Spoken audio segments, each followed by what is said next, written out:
నందేమో నాన్నకి సింహం నీ అమ్మకి వాహనమై ఉండలేదా ఎలకేమో తమరికి నెమలేమో తంబికి రథమల్లే మారలేదా పలుజాతుల భిన్నత్వం కనిపిస్తున్నా కలిసుంటూ ఏకత్వం బోధిస్తున్నా ఎందుకు మాకి హింసావాదం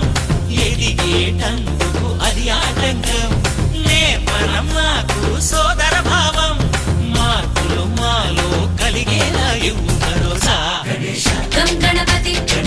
గం గణపతి గం గం గం గం గం గం గణపతి జై జై గణేశ జై కొడత గణేశ జయములిప్పు బొజ్జ గణేశ హై హై గణేశ అడిగేస్తా గణేశ అభయమిప్పు బుజ్జి గణేశ